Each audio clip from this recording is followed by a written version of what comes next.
C'est le jour de la présentation de Marie au Temple. Que pouvez-vous nous dire sur Marie, Mère de Dieu?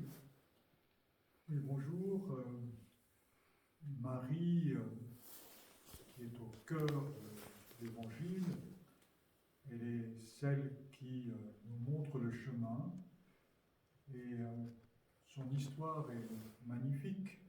Tout d'abord, nous devons rappeler qu'elle a été enfantée par Joachim et Anne.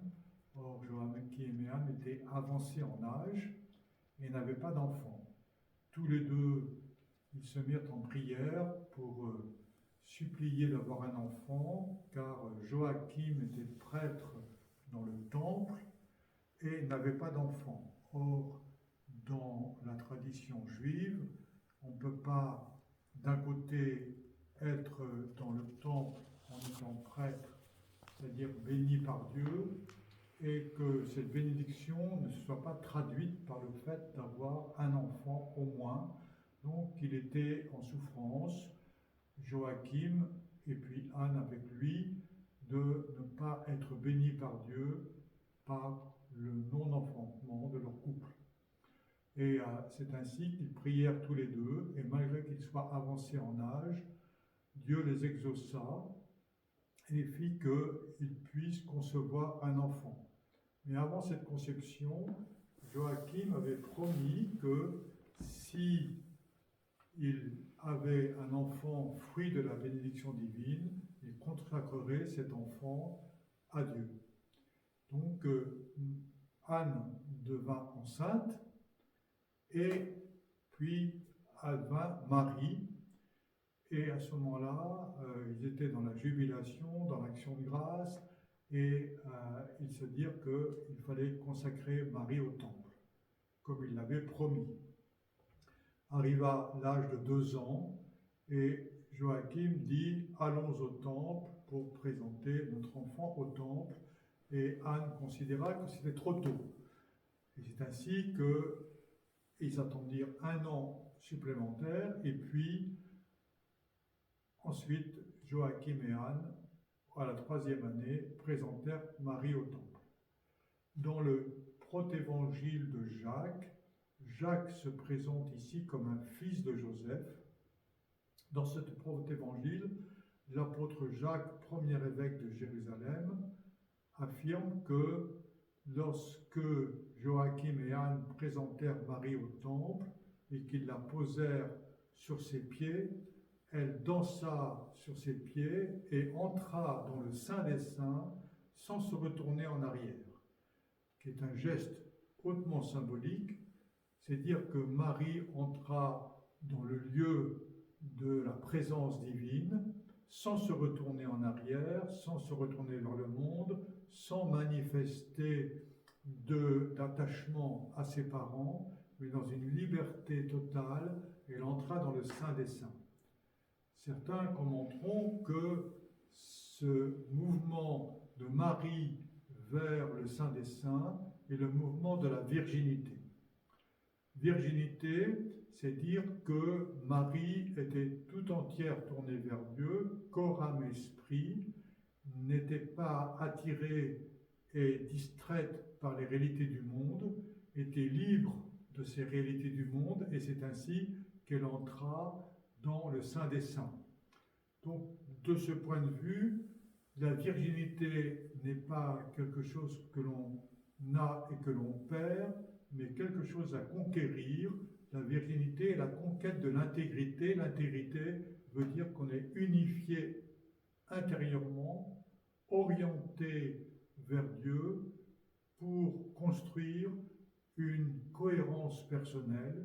Et Marie a conquis en ce 3e année de sa vie sa virginité, et elle resta dans le temple pendant 9 ans.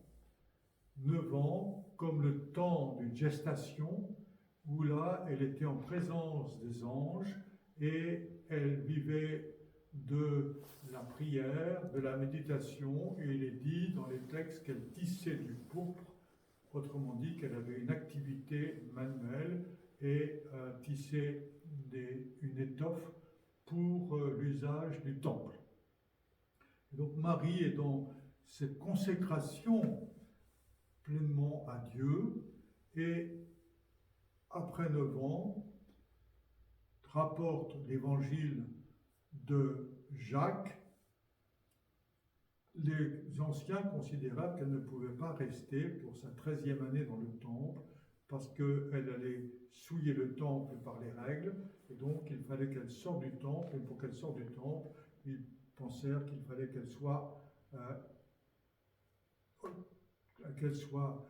accompagnée par un ancien, et pour que on puisse la confier à un ancien, car ses parents n'étaient plus là, alors on rassembla plusieurs notables, plusieurs religieux qui étaient autour du temple, et on donna à chacun une branche de bois sec, et on pria pour voir qui Dieu désignerait comme celui qui aura la charge d'accueillir Marie chez lui.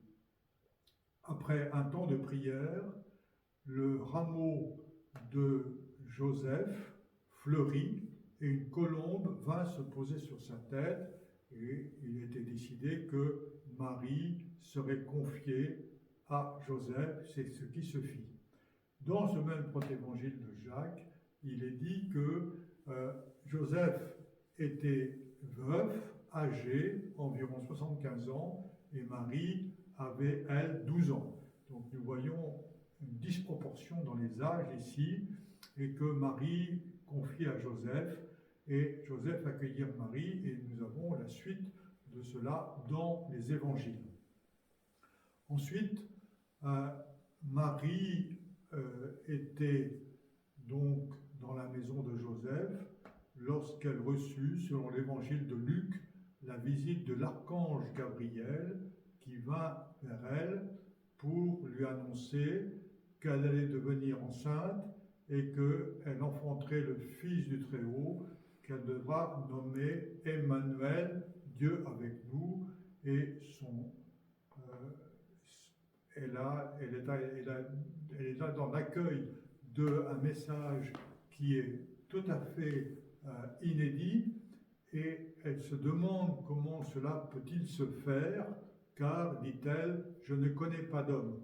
Donc Marie, du haut de ses 13 ans, n'est pas quelqu'un qui est naïf, mais qui sait bien qu'en fait on ne peut pas devenir enceinte d'une manière qui ne soit pas naturelle. Et donc Marie accueillit l'ange avec cette disposition de la main où dans les icônes nous voyons que Marie écoute l'ange, mais en même temps ce geste de la main exprime une prudence, c'est-à-dire un discernement. Elle écoute, mais elle veut vérifier si l'ange a prononcé une parole qui est venant de Dieu et qui est juste ou pas. Donc Marie pose un geste de prudence ici, elle écoute, elle ne réfute pas, et elle pose un geste de prudence. Puis, quelques semaines plus tard, elle sent que la vie est dans son ventre, elle a la confirmation donc que l'annonce de l'archange Gabriel est effective et opérative, et par là, elle bondit de joie, et elle veut partager cette joie avec sa cousine Élisabeth, chez laquelle elle se rend. Élisabeth, femme de Zacharie, étant elle-même enceinte de Saint Jean-Baptiste, et comme le précise le texte de l'Évangile,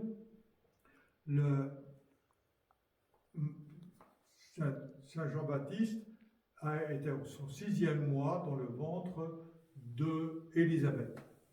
Et Marie va vers Élisabeth, et dès que le son de la voix de Marie arrive aux oreilles d'Élisabeth, son enfant, donc Jean, bondit dans son sein, et elle prophétise en disant « Que me vaut-il que la mère de mon Seigneur vienne à moi ?» Donc, que Élisabeth puisse avoir l'intuition que sa cousine soit enceinte est une chose, mais comment peut-elle dire « Que me vaut-il que la mère de mon Seigneur vienne à moi ?» Pour prophétiser ici le fait que Marie est enceinte du Messie tant attendu. Et Marie s'exprime en disant « Mon âme magnifie le Seigneur et mon esprit exulte de joie en Dieu mon Sauveur ». Et c'est toute l'expression du Magnificat. Et il est dit ensuite que Marie resta environ 3 mois chez Élisabeth. Je préconise qu'elle ne reste pas environ 3 mois, mais 3 mois jusqu'à l'accouchement, puisque 6 mois plus 3 mois égale 9 mois, et que donc elle attend évidemment que Élisabeth accouche. Elle ne part pas avant cet accouchement pour honorer justement l'enfantement de Élisabeth. Donc nous avons ici l'histoire de la présentation au temple, et puis toute l'histoire aussi de cette naissance miraculeuse ou cette naissance merveilleuse de Marie, que Marie devient enceinte, et va enfanter Emmanuel, Dieu avec nous. Donc dans un prochain épisode, je vais vous parler ici de la virginité, maternité de Marie, et préciser ici des choses très importantes qui ont des résonances sur notre vie spirituelle et qui explicitent justement notre propre chemin à partir de l'expérience de Marie.